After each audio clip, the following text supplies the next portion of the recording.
Olá, alunos! Estamos aqui para tratar do assunto que é o centro do país. Em todos os lugares que você vá, na faculdade, no seu trabalho, nas rodas sociais, na televisão, no Facebook, só se fala em impeachment. E nós aqui na faculdade, como formadores de opinião, e vocês acadêmicos também o são, temos o dever de trazer informações claras, de trazer a verdade do ponto de vista jurídico. Afinal de contas, nós temos como saber isso da forma correta, da forma como realmente acontece. E aquela curiosidade sobre o que acontece depois vai ser sanada aqui. Em linhas gerais, nós vamos tratar do processo do impeachment. E começando, o que justifica esse processo de impeachment? O que justifica um processo de impeachment é o cometimento de crimes de responsabilidade. São aqueles crimes definidos assim na Lei 1079. E a primeira coisa que vocês têm que saber é que crime de responsabilidade é diferente de crime comum. Não é a mesma coisa. Alguns autores até dizem que há uma impropriedade do termo chamá-los de crime. São condutas que são incompatíveis com a administração. No entanto, não são condutas típicas. De modo que um crime de responsabilidade não tem as mesmas consequências de um crime comum. Por exemplo, não há prisão, não existe pena privativa de liberdade. Depois, não há anotação na folha de antecedentes e também não gera o fenômeno da reincidência. Então, por essas características do crime comum, dá para ver que o crime de responsabilidade dele difere. Trata-se, então, de um julgamento meramente político. É um julgamento político. Tanto é que é feito pelo Congresso Nacional. Começa na Câmara, termina no Senado. Não é um julgamento jurídico. É o Senado no exercício de uma função atípica do Poder Legislativo. Precisa de fundamentação jurídica para que o processo de impeachment aconteça? Necessariamente, não. Os senadores, eles vão votar de acordo com a sua opinião política. Tá, é claro que como as consequências são extremamente gravosas, existe os direitos constitucionais da ampla defesa e do contraditório a serem obedecidos, a serem resguardados, mas não precisa de fundamentação jurídica. Afinal de contas, eles vão decidir sem emitir um parecer, sem emitir uma sentença. Para que vocês entendam melhor, no caso de Fernando Collor de Mello, a ele foi atribuída uma série de condutas que levaram ao pedido de impeachment. O crime de responsabilidade, como já dito, é um crime que a ser julgado pelo Senado, ao passo que o crime comum é um crime a ser julgado no STF. E o Fernando Collor de Mello foi processado nas duas instâncias, Senado e STF. Foi condenado pelo crime de responsabilidade. Ele sofreu impeachment. Todos nós sabemos que o Fernando Collor de Mello renunciou. No entanto, o processo de impeachment dele seguiu e, ao final, ele foi condenado e perdeu seus direitos políticos por 8 anos. Por esses mesmos fatos, ele foi absolvido pelo STF quando considerado como crime comum. Então, nós vemos no nosso único precedente, depois da Constituição de 88, que o crime comum é uma coisa e é tratado em uma instância, que é o STF, no caso da competência para julgar o presidente, e o crime de responsabilidade é outra coisa a ser julgado pelo Senado. Tá? E aí, gente, nós precisamos saber o centro da discussão. O que são pedaladas fiscais? Afinal de contas, que conduta é essa que pode levar até a condenação do presidente da República a perder o seu mandato? As pedaladas fiscais, elas são operações atípicas, não previstas na legislação, utilizadas para maquiar o resultado das contas públicas. Eu vou tentar tratar isso aqui de uma forma simples, para que vocês entendam, sem querer adentrar no mundo dos economistas. O melhor índice de saúde financeira de um país é chamado de resultado primário. Resultado primário é a arrecadação subtraído os gastos, né? Quando, para pagar os benefícios sociais que o governo concede, ele utiliza-se da Caixa Econômica Federal, que é um banco público federal. E, para isso, ele tem o dever de manter um saldo positivo em uma conta na Caixa Econômica para ser pago esse benefício mês a mês. Ocorre que, depois de 2014, em recorrentes vezes, o governo deixou de transferir para essa conta os valores de pagamento dos benefícios, de modo que ele criou uma dívida com a Caixa Econômica Federal. O que isso implica? Faz uma maquiagem nas contas. Afinal de contas, na hora de calcular o resultado primário, não eram considerados os gastos com esses benefícios sociais, porque eles não estavam sendo repassados para a Caixa. Os que consideram isso um problema, qual é o problema? O problema é que não há uma realidade financeira do Estado sendo publicada, porque ele não faz as transferências devidas para a Caixa Econômica Federal, gerando uma dívida e pagando juros por essa dívida com a Caixa Econômica Federal. E onde que está o crime nisso? Dever à própria Caixa, que é um banco federal.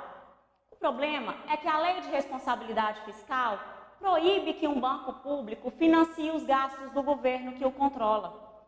A Caixa é banco público, o governo federal a controla e, inicialmente, estaria incorrendo a violação da Lei de Responsabilidade Fiscal.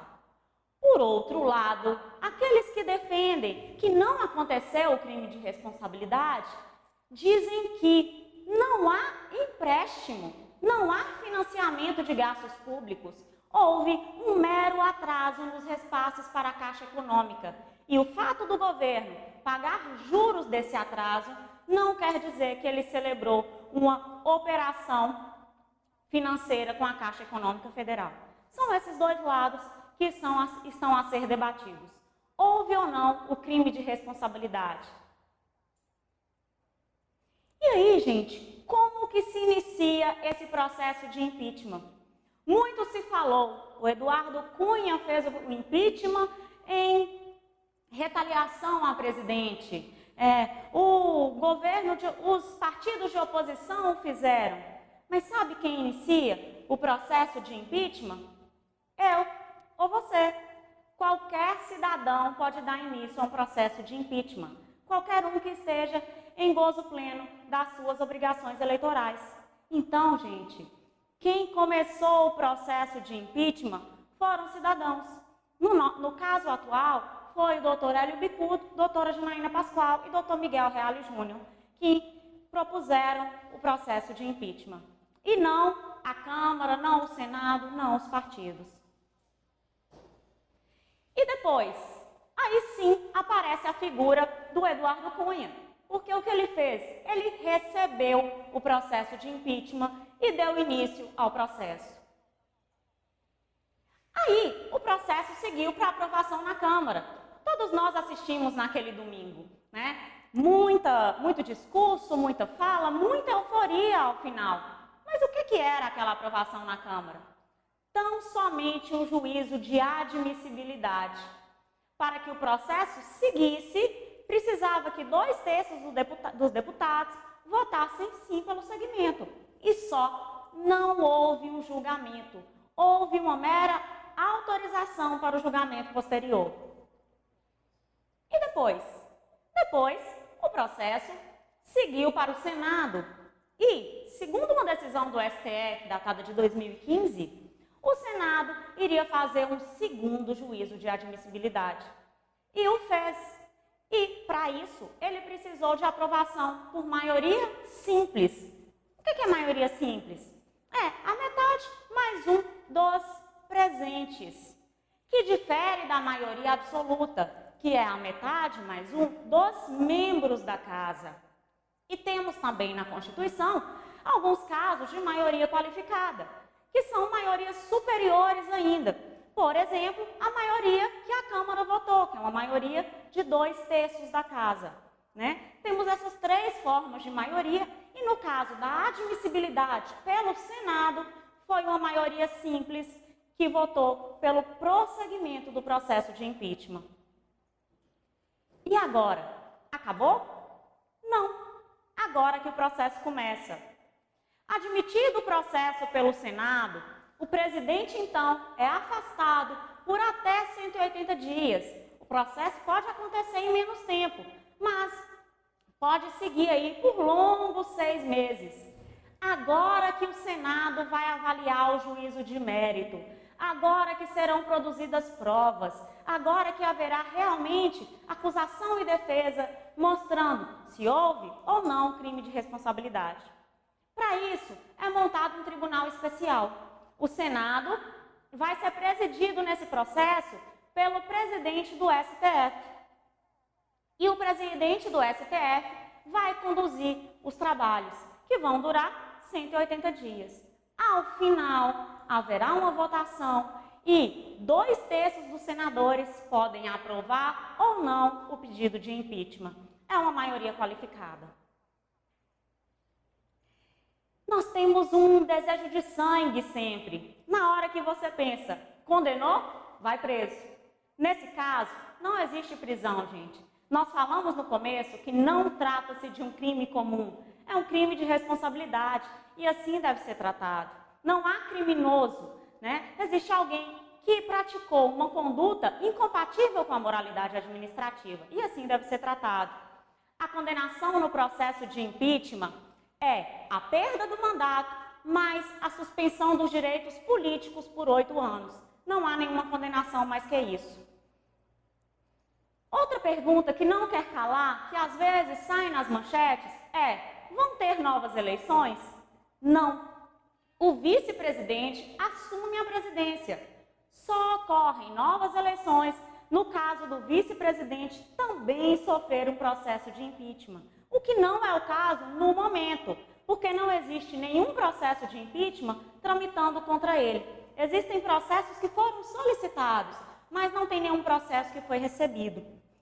No entanto, a imprensa às vezes insiste em falar: vão ter novas eleições, e alguns deputados e senadores inflamados nos corredores da sua própria casa falam: não, nós estamos pedindo novas eleições, nós propusemos uma PEC para ter novas eleições. Como que se processa essa PEC?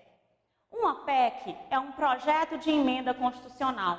A PEC número 20 de 2016 pede a convocação de novas eleições. Mas a tramitação de uma PEC exige uma maioria super qualificada. É uma votação por 3/5 a ser votada em 2 turnos nas 2 casas. Como que é isso? 3/5 da Câmara devem aprovar 2 vezes a PEC. Depois, 3/5 do Senado devem aprovar mais 2 vezes a PEC. E aí sim, um projeto de emenda constitucional passa a valer. Nesse momento, nós temos que pensar que a Constituição ela tem que ser protegida, né? Não existe possibilidade de a cada incêndio que acontecer no nosso país, a gente simplesmente mudar a Constituição. E essa forma de tramitação de uma PEC existe justamente para impedir que esses fatos de emergência aconteçam. Mas e aí? Se o vice-presidente também sair, o que acontece? Aí sim, no caso de vacância de presidente e vice, haverão novas eleições. Como que elas se dão? Nos primeiros 2 anos do mandato, haverão novas eleições diretas. Então, gente, se o processo de impeachment se encerrar até o final do ano, juntamente com o processo de impeachment contra o vice-presidente, haverão novas eleições diretas. Nós vamos todos votar. Ocorre que, se nos 2 últimos anos do mandato aconteceu o impeachment de presidente e vice, acontecerão novas eleições e dessa vez indiretas. O Congresso Nacional vai votar por nós e vão eleger um presidente. O presidente vai ficar 4 anos? Não, ele vai ter o chamado mandato tampão, que ele vai cumprir somente o que falta para terminar o mandato vigente. aí, gente, no final, se entenderem que houve irregularidades, houve ilegalidade, houve perseguição política, podemos pedir para o STF? O STF pode vir e anular tudo? Não. O STF, ele não tem esse poder constitucional. O artigo 52 da Constituição diz que compete privativamente ao Senado Federal processar e julgar o presidente e vice da República em crime de responsabilidade. Nesse caso, a competência privativa afasta a competência de qualquer outro poder. A decisão do Senado é soberana. Se o STF intervir nesse tipo de decisão, está em voga, está correndo o risco de afetar o próprio equilíbrio constitucional, o sistema de freios e contrapesos e a separação dos poderes. Então, o STF não pode chegar e anular tudo. Falamos desde o começo, é um julgamento político e assim ele vai seguir. Viver sem ler é perigoso, porque obriga-te a acreditar no que te dizem. E essa é a mensagem de hoje. Eu queria que vocês lessem, debatessem, verificassem na doutrina, procurassem na jurisprudência, saibam o que está acontecendo no país, para não serem obrigados a acreditar em tudo que passa no jornal, em tudo que escrevem no Facebook, em tudo que você recebe nas suas várias mídias em que está inserido. Muito obrigada e até a próxima oportunidade.